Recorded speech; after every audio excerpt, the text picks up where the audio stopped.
आज हम पढ़ते हैं कि प्रोनाउन के बारे में पढ़ेंगे कि प्रोनाउन क्या होता है। ठीक है, तो वीडियो स्टार्ट करने से पहले आप हमारे चैनल को सब्सक्राइब कर दीजिएगा और वीडियो को शेयर कर दीजिएगा। देखिए, प्रोनाउन सबसे पहले देखते हैं क्या होता है। It is used in a place of a noun, यानी कि संज्ञा के स्थान पर जिसका यूज़ होता है उसी को क्या कहते हैं, प्रोनाउन। ठीक है, प्रोनाउन को हिंदी में बोला जाता है सर्वनाम। तो देखिए, इट्स 8 टाइप्स, यानी कि प्रोनाउन कितने प्रकार के होते हैं, 8 प्रकार के होते हैं। सबसे पहले हम देखेंगे पर्सनल प्रोनाउन। पर्सनल प्रोनाउन को हिंदी में कहते हैं व्यक्तिवाचक सर्वनाम। ठीक है, देखिए, it is a describe a particular person, thing और ग्रुप, यानी कि जो व्यक्तिवाचक संज्ञा होता है वो डिस्क्राइब करता है किसी एक पर्टिकुलर पर्सन को, थिंग्स को या फिर ग्रुप्स को। ठीक है, जैसे एग्जाम्पल हो गया हमारा आई, वी, यू, दे, ETC, ये हमारे सारे क्या है, ये पर्सनल प्रोनाउन है, यानी व्यक्तिवाचक सर्वनाम है।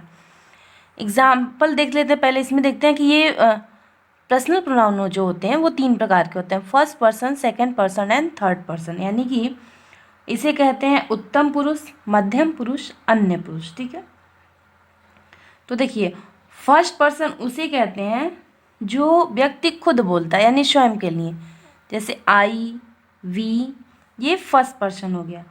सेकंड पर्सन मतलब होता है जो सुन रहा है, ठीक है, यानी कि यू। थर्ड पर्सन उसे कहते हैं जैसे कि ही, दूसरे के व्यक्ति के लिए, ही, सी, किसी तीसरे व्यक्ति के लिए थर्ड पर्सन यूज़ किया जाता है, ही, सी एंड इट। अब देखते हैं रिफ्लेक्सिव प्रोनाउन। रिफ्लेक्सिव प्रोनाउन की हिंदी होती है निजवाचक सर्वनाम। When the subject action affect the subject itself. ठीक है, यानी कि किसी भी सब्जेक्ट को, यानी ठीक है, किसी भी संज्ञा को निश्चयपूर्वक संकेत किया जाता है कि वो संकेत करने के बाद जो सर्वनाम यूज़ होता है वही क्या होता है, रिफ्लेक्सिव प्रोनाउन या फिर निजवाचक सर्वनाम। ठीक है, जैसे एग्जाम्पल दिया है माई सेल्फ, योर सेल्फ। ठीक है, ये रिफ्लेक्सिव प्रोनाउन 2 तरह के होते हैं, सिंगुलर होता है और प्लूरल होता है। सिंगुलर यानी कि माई सेल्फ, योर सेल्फ, ये हमारे सिंगुलर प्रोनाउन रिफ्लेक्सिव प्रोनाउन हो गए। प्लूरल रिफ्लेक्सिव प्रोनाउन यानी कि आवर सेल्फ, देन सेल्फ, ये हमारे हो गए प्लूरल रिफ्लेक्सिव प्रोनाउन। अब आते हैं इम्फेटिक प्रोनाउन पे, यानी कि दृढ़ सूचक सर्वनाम। तो देखिए, reflexive pronoun can be used as a emphatic pronoun, यानी कि reflexive pronoun can be used a emphatic, यानी किसी भी प्रोनाउन पे अगर हम दबाव डाल रहे हैं, प्रेशर डाल रहे हैं, तो उसके लिए किसका यूज़ करते हैं, इम्फेटिक प्रोनाउन का यूज़ करते हैं। जैसे आई, माई सेल्फ हमारा रिफ्लेक्सिव प्रोनाउन है। ठीक है, I myself give him his money. ठीक है, सेकंड दिया है we ourself presented in the party. यहाँ पे माई सेल्फ और आवर सेल्फ जो होते हैं वो तो हमारे रिफ्लेक्सिव प्रोनाउन है, लेकिन ये किसी पर्टिकुलर प्रोनाउन पर दबाव डालने के लिए इनका यूज़ किया गया है, इसीलिए ये क्या होगा, ये इम्फेटिक प्रोनाउन हो गए। अब देखते हैं कि डेमोस्ट्रेटिव प्रोनाउन क्या होता है, यानी कि संकेतवाचक सर्वनाम।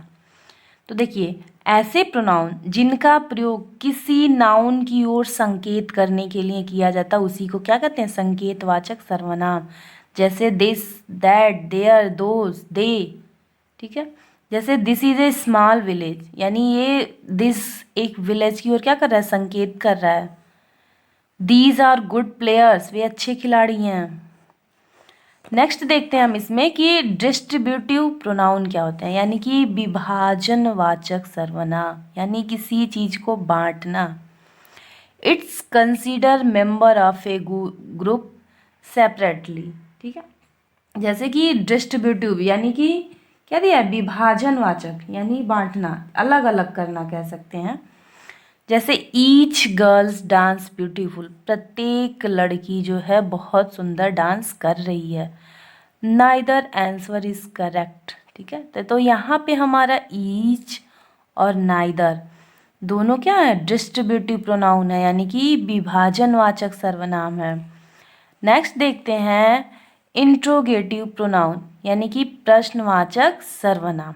ठीक है, It's represent the noun that the question is about. They are used to ask a question. यानी कि ऐसे प्रोनाउन जो क्वेश्चन पूछने के लिए यूज़ करते हैं। और सबसे इम्पॉर्टेंट पॉइंट, इन सेंटेंस के लास्ट में एक क्वेश्चन मार्क जरूर होता है। ठीक है, तो देखिए, who broken the glass, what is that, question mark है। और यहाँ पे जो प्रोनाउन यूज़ हो गया है, यानी नाउन की जगह पे जो यूज़ हुआ है वो यानी कि हु और व्हाट दोनों क्या है, इंट्रोगेटिव प्रोनाउन है। अब देखते हैं रिलेटिव प्रोनाउन, यानी कि संबंधवाचक सर्वनाम।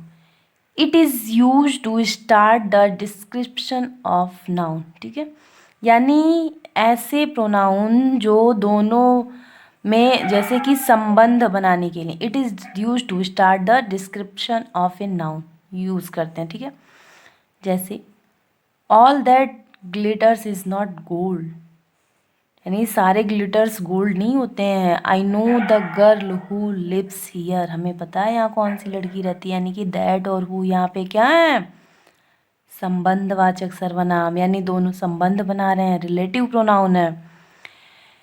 इंडेफिनिट प्रोनाउन, यानी कि अनिश्चयवाचक सर्वनाम, यानी these pronoun stand for some person और थिंग, यानी कि ऐसे सर्वनाम, ठीक है, जहाँ किसी एक वस्तु या फिर पदार्थ या व्यक्ति का बोध नहीं होता, यानी उसके बारे में नहीं बताता, उसी को अनिश्चयवाचक सर्वनाम कहते हैं। जैसे all should be honest, somebody sent me this letter, यहाँ पे ऑल और समबडी क्या है, अनिश्चयवाचक सर्वनाम है, यानी इंडेफिनिट प्रोनाउन है।